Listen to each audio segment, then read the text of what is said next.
In my last video, I outlined how you and the team set behaviours, how you want to behave as a united team, and thereby making it impossible for your negative person or your well poisoner to remain. And so they resign. They just leave. It doesn't work for them anymore. And yeah, they'll leave saying it's all your fault and that you're not professional or something, but it doesn't matter. They leave. And you're left with a really high-performing, united team who know what they're doing and are signed up to a whole range of professional behaviours, such as being a person of their word. Fantastic! Yes, and it sounds simple, but there's an important part that must be included really quickly when you start doing this work of identifying the values that the organisation or the team want to hold, and then drilling down into the behaviours that you want, that the team agrees that they want to espouse, that the team say, this is how we want to behave. We want to be a person of our word. And you have to zip in really quickly with this next thing. Otherwise, it all falls apart into a big emotional mess. And you will regret opening that can of worms. You really will. And the bit you've got to come in with really quickly is, we're human, we're not perfect, we will fail at this.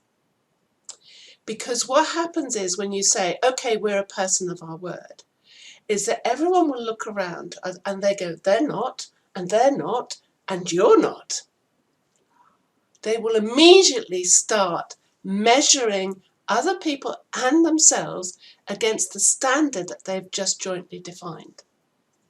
So you have to go in very quickly saying, look, this is us on our good day. This is us when we're working at our very best.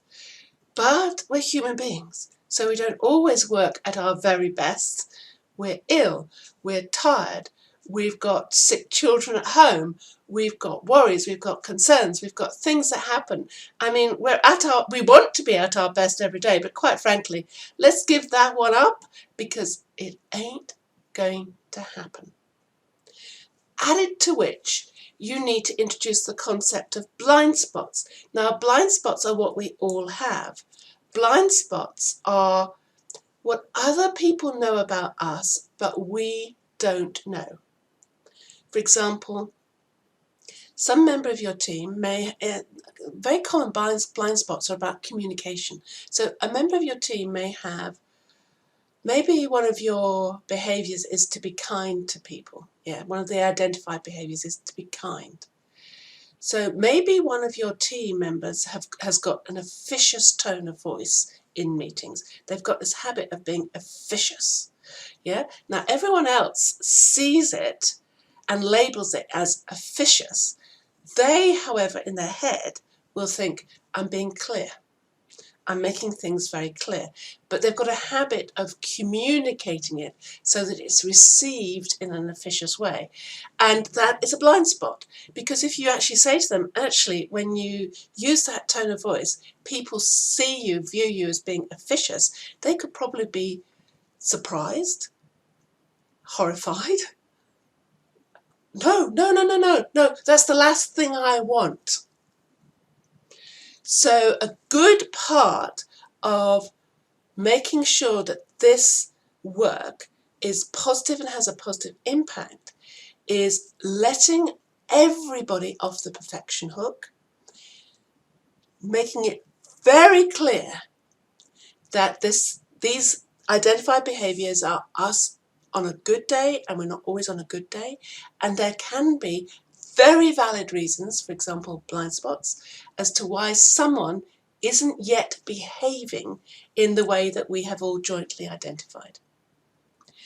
You then quickly follow on with, how do you give feedback in a lovely way, in a kind, supportive, professional way, And how do you receive feedback? Now that's often forgotten. How do you receive feedback when it stings, when it feels uncomfortable? There was one company that did this work, and they did it really well. Values were everywhere, and people had agreed that they wanted to uphold these behaviours and that they would give each other feedback on how they, on what was happening, and they'd speak up. Brilliant piece of work. What happened was that staff started feeding back to the leadership team, saying, "You've espoused these behaviours, and yet I'm not seeing you, I'm not perceiving you to be displaying them." And they had to rush in, this company had to rush in with some training for their leadership team on how to receive feedback from junior staff. But of course, it's crucial to receive feedback from junior staff, because as a leader, what you do and how you communicate and how you behave has a big impact on junior staff. And of course, they should be able to give you feedback, but it has to be respectful, it has to be professional, it has to be well thought out. And this is the training that you need to provide your staff with, in addition to all the work about identifying values, the behaviours that show that we're living to those values, and the reward and recognition system that goes with it. And you have to get in there quick, because as soon as you state values, people start measuring other people up against them, and they start getting annoyed, and they'll step in and they will give them the feedback, but it won't necessarily be professional or kind. And that's when you get blood on walls, and you need to avoid that.